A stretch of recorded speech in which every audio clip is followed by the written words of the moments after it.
Deborah, with her 30 years of being an entrepreneur and creating over 7 companies, knows exactly what it means to accept the mission. When you make that decision, when you accept the mission to become a solopreneur, to take yourself and your talents to market, then you embrace a life of not only unlimited possibilities, but also the unknown. It's an elixir of fear and bravery that only someone who's taken the leap really understands. On our show, Deb digs deep with her guests to highlight what you, the listener, wants to know. The stories, the whys, and the hows to navigate the journey to success. Get ready to hear from some of the most incredible mission takers from Generation Z to Boomers. So sit up, perk up, and get ready to be blown away. Now here is your host, Deborah Drummond. Welcome back to Mission Accepted Media. I am just buzzing today.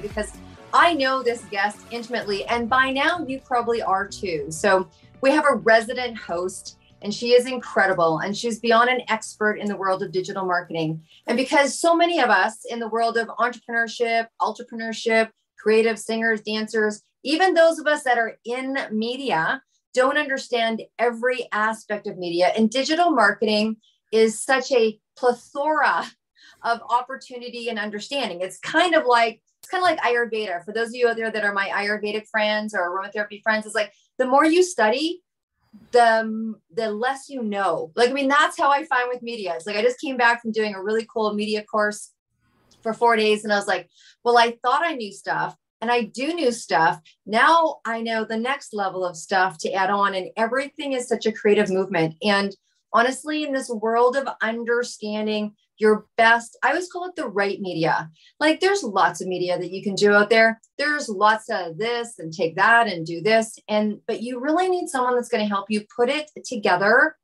for you. What's your media mean? What's the best verbiage for you? Why should you be copywriting and saying these words, not these words, because you want this result, not that result? So anyways, Melissa is the expert. I'm clearly not. So I'm going to stop talking and I'm going to introduce you. And if you have been watching, she has been sharing complimentary for you guys so that you can adapt this into your business and your side gig, or you're looking at doing a business, or you want to brand yourself for some other reason. I've got some great guys right now I'm working with, and they want to launch a platinum album.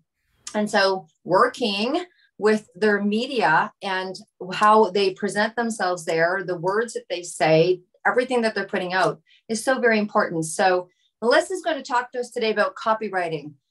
It may not sound like a sexy title, but let me tell you, what you say in the world of verbiage is very important. And really your authentic self. She's going to talk about your brand story, how copywriting, brand story, authentic self all come together. So this is where I'm going to stop talking and I'm going to pass the mic over to Melissa. So, hey, thanks for joining us today. Hey, thanks for having me back. I'm super excited about today's topic because I feel like this is something that doesn't necessarily always get enough attention in the early phases of even thinking about a digital marketing plan for your business or your brand. You know, a lot of people can get caught up in the technical pieces, like, do I need this platform? Do I need this? But really the first thing that you should be focusing on is, what message do I want to put out there? Who am I? And who is it that I want the world to see, right?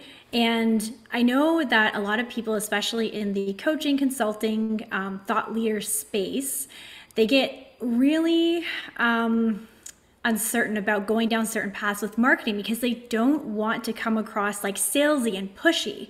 So incorporating your brand story into your messaging and your copywriting really helps you to connect with your audience authentically, because for most people in that space, you were your audience at one point in time.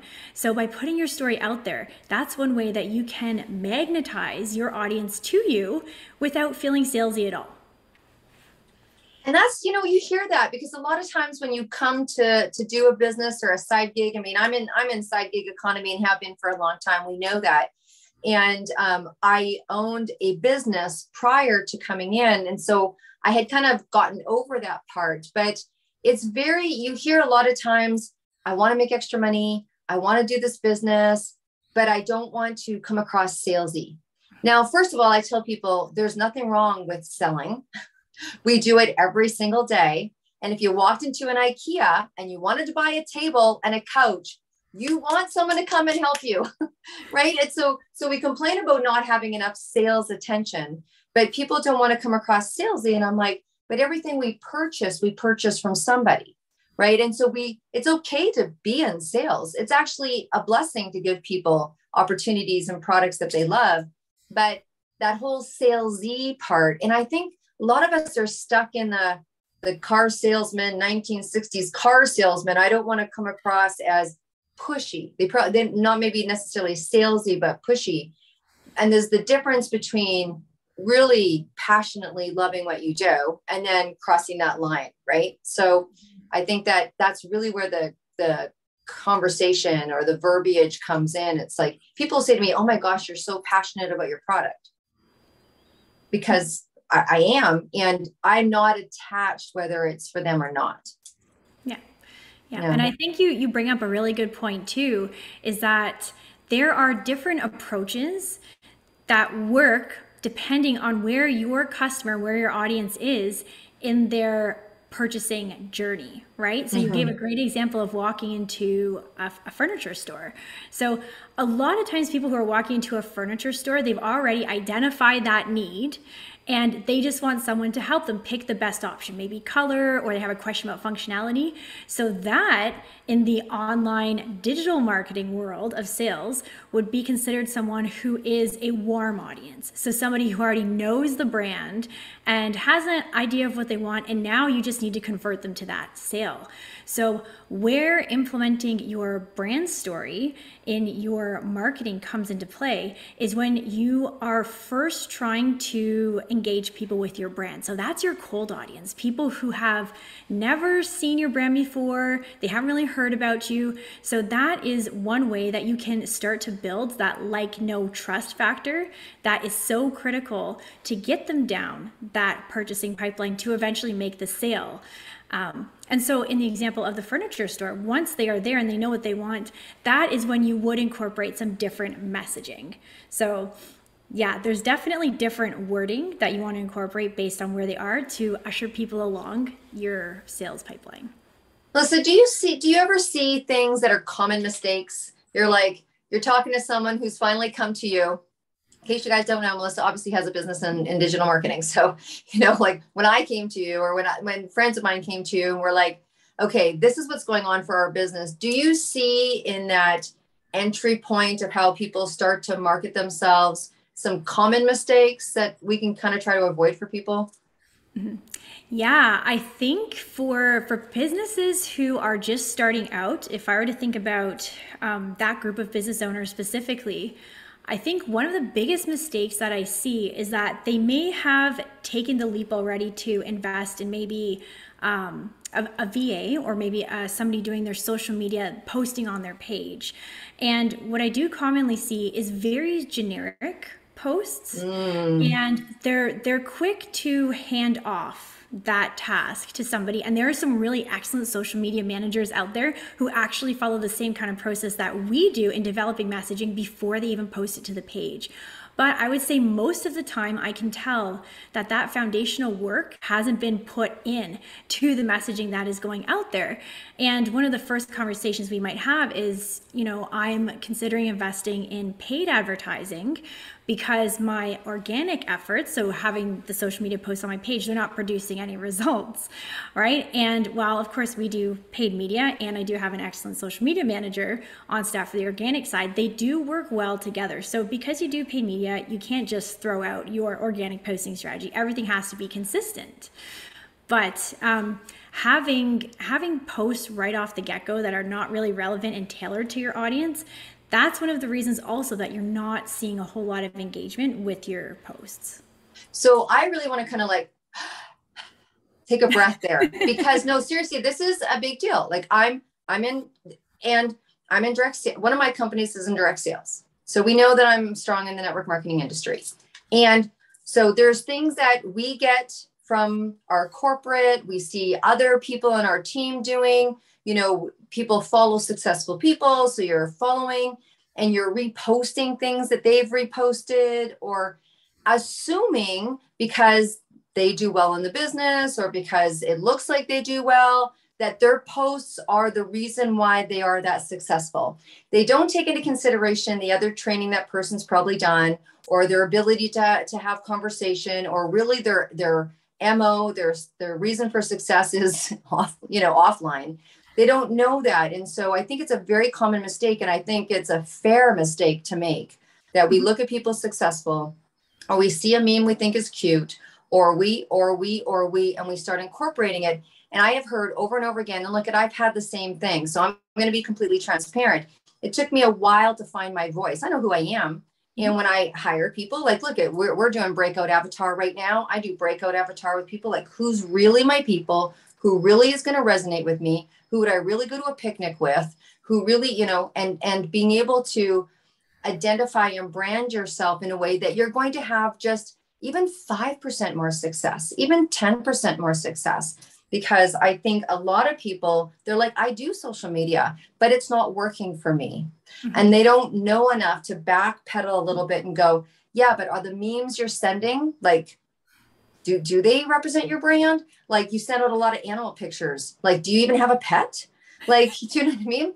And it's common knowledge. So I just wanted to breathe, because people, if you are actually sending and doing, and I know that people do, and they're working so hard, and they're doing their Instagram, they're doing their Facebook, and they're doing TikTok, and they're like, it's just not working. It could be the longevity, it takes a little while as well. I think maybe we could talk a little bit about social media is not necessarily an instant formula for, like, they're going to see the post today and call me tomorrow. Mm-hmm. I mean, it could happen, but it takes a while to find who you are. And it's your job to tell the people that you're hiring who you are. Right? Yeah. Yeah. And there are ways to figure that out, right? Like you said, breaking out your own avatar also helps with that, of identifying, who you were, for you to be able to develop your brand story. If you don't have one already, it'll pull up some of those pain points and those things that you experienced and what you did to solve those pain points, which most of the time is part of the solution that you're going to be providing to your audience in your offer today. Right.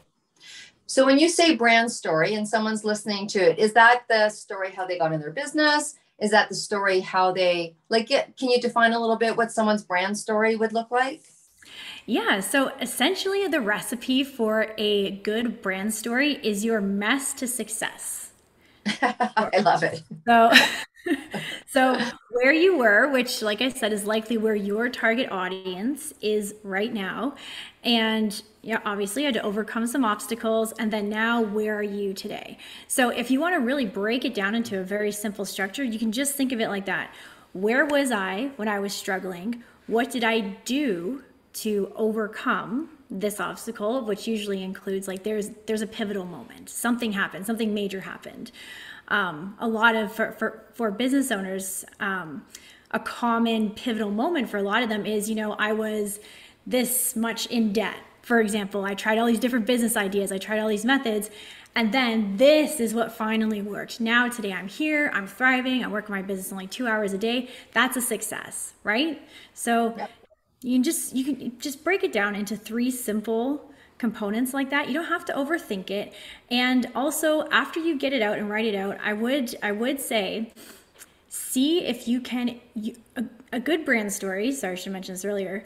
So your target audience should see themselves in your brand story. So that's kind of that final step where I would take a step back, maybe don't look at it for a couple days, come back and be like, yeah, these are the people that I'm helping. And this is the transformation that I provide, or that I strive to provide with my offer. And that's when you know that you have a solid brand story. Awesome. And again, these are the kind of things that in business, and I know people that have been in business for 5 years, 10 years, 15 years, and their brand story has changed so much that they forgot. They forgot their brand story if they haven't. And I think it's really important. It's one of those things to just keep in reevaluate for you. Who are you now? Because, when I first started my business, or, I had a different, maybe tribe is what people call it. And who are you wanting to attract? Who are you now? Because you will evolve as well, right? Yep. So maybe you go into a different direction, or you start to get really involved in sports, or there's just so many things that change, or you can foresee, you start to be able to foresee your company, and you're like, oh, I want my business to be here. I want my business to be more international. I want to now, I now want to go and do business in Japan. What does that look like? What do they want to hear? What's appealing to them?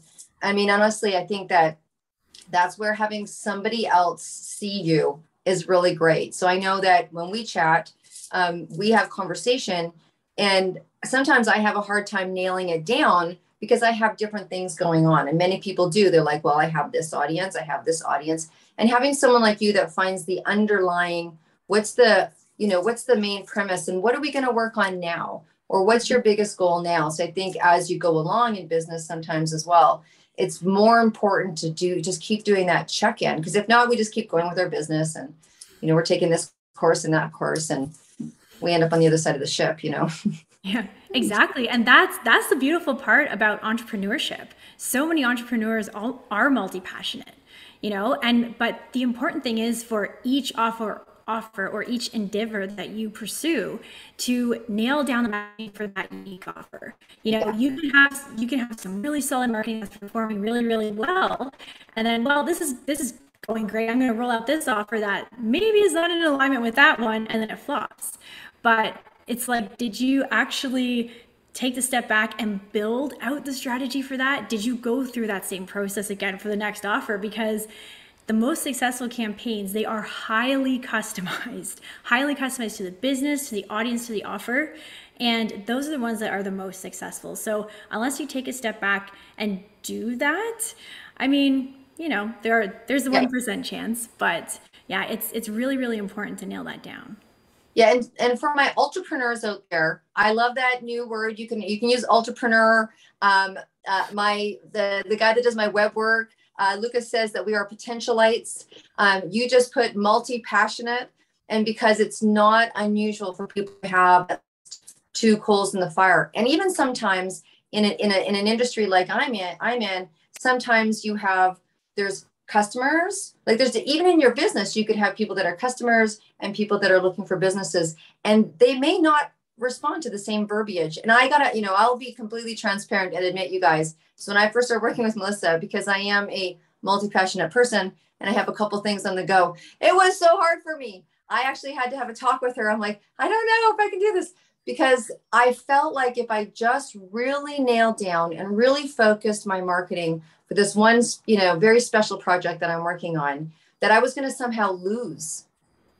Because I do a couple things, and I'm like, if I'm not speaking to everybody, sometimes they say you're not speaking to anybody. And I had a hard time going, we're just going to focus on this one thing. And I think what keeps in my mind, I'm like, okay, we can do this process and then we can do it again for something else. But you must come across that. I mean, I must not be the only one. Yeah, exactly. And yes, there is a lot of resistance to narrowing down your messaging, because and really, I think in most cases, it probably ties back to like a mindset kind of issue, right? And I'm also saying this from my experience, because same thing, I have a lot of things going on, different businesses, different things I'm pursuing all the time. And you do get into that space sometimes in your head where you're like, okay, but if I narrow it down too much, am I excluding these people? But the problem is, if you open it up too much, you got to think of it the opposite way. If you open it up too much, you're not going to speak to anybody, like you said. So that is why it's important. It's a good thing. So it's almost like you got to think of it backwards. Right. When it comes to marketing and nailing down your message, being the most specific that you possibly can is always the best way to go. So as much as you can narrow it down, that's the way that you should be leaning towards. All right. So copywriting, do you want to define a little bit? So when we're sitting here and we're talking about copywriting, you're talking about the verbiage that goes out on people's offers. You're talking about the verbiage people are using in their social media posts. You're talking about if they're on a podcast, some of the verbiage that they can pull to stay synergistic. Mm-hmm. Yeah. So copywriting is essentially, it's writing for conversions. There's usually some sort of conversion involved. It's writing for business. It's writing for marketing in your business, I should say, to clarify further. So it's different than, writing a book or whatever it is. That's a completely different style of writing, or like writing an essay. I'm sure we all know doing that in, university and stuff. It's completely different. And what I actually love about copywriting is you don't have to worry too much about being super grammatically correct. Actually, most of the time in your first draft, if you can write in the way that you speak, that is usually going to be more effective than getting caught up in all of those grammatical things that you usually do have to worry about in writing for other areas of your business, like, for example, investor proposals and things like that. So it can be really fun. The only thing I will say about writing in your own voice is you definitely want to edit that down, because in our everyday conversations, right? So copywriting should be very direct and to the point. So you can usually find when you're editing your writing for marketing, you can take out a lot of words that we use in our daily conversation and still get right to the point really, really quickly. And the faster you get to the point, the better. There's some, key components that you want to have in every piece, like, catchy opening sentence. The goal of good copywriting is to have people read the sentence and want to read the next one. And then the goal of that sentence is to have them read the next one, and so on and so forth. So it's a little bit more strategic, but it's also very fun. Okay.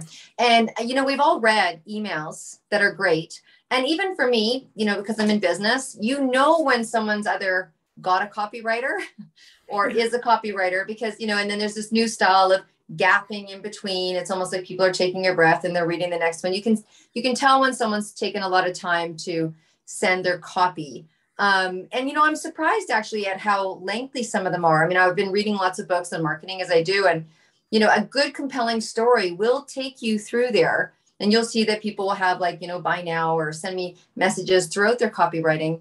But you can always tell when someone's taken the time to try to nail that down and really use the right verbiage that wants you to read, because we're all so fast at just kind of deleting things. And of course, subject lines are super important. And I'm always watching for the ones that catch me. So I was reading a really great book that said, and it was, whatever people think of, the trashy magazines at the cash register when you're going grocery shopping, but they're like da, da, da, da, and this, and some of the most expensive copywriters in the world work for those magazines, but they're like, your eye looks at it. You're like, that the surprise and reveal, and you too can, and those kind of things. But that's why working with someone who can do that better, and that's the thing too, right? Like for me, one of the decisions in having someone help in that area was we were sending newsletters, and I'm like, we're just not getting a return here. And, I'd change the picture, or we'd change the verbiage, and we'd try new things, and were people enjoying them, and were they responding? And I was just not getting the return of investment that I thought that I wanted. And so, these different things that you do, even in social media, right? It was like, there's just not that return that I thought. What's your thought on, before we wrap up today, what's your thought on people doing social media and them not getting a return from their posts? Like, I think that, so like I said earlier, a strong organic strategy, so posting on your page, works really well to complement a paid strategy. When you have those two working synergistically, because your marketing campaign, most people only have so much marketing budget, right? Which dictates how many ads can you have out there as part of your campaign. So what's working for you in the background, and what is usually less costly. If you're doing it yourself, it's the cost of your time, or if you hire someone, it's usually less costly to have those posts out there working for you and supporting that like, no trust factor.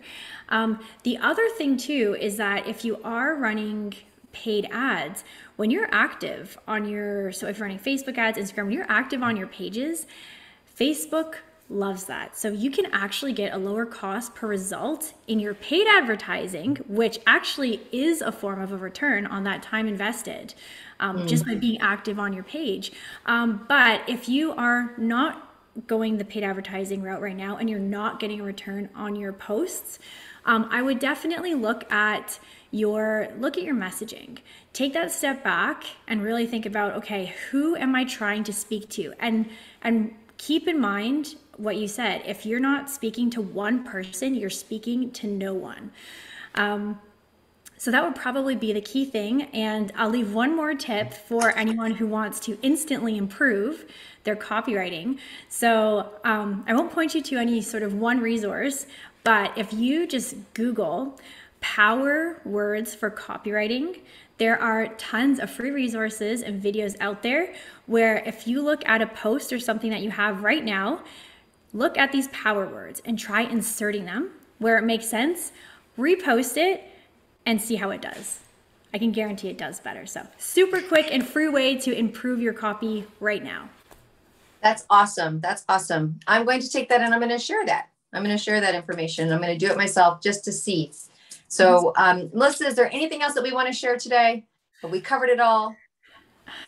I think we've covered it all. I think we have. I think we went all in for you guys today. So look, so happy. As you know, Melissa is here every single month giving this information, and in the show notes is her contact information. I'm going to let her, before we kind of wrap up here today, share where that is. And you guys, I just want to appreciate you. You've been sharing the podcast. You've been getting it out there. This really is, that's what this whole platform is. There's many different things that Mission Accepted Media does. I want to thank you so much. Our book is still like 4 weeks at this point, and top releases on Amazon. The last book that we did, the 22 our entrepreneur women and history making couples in network marketing.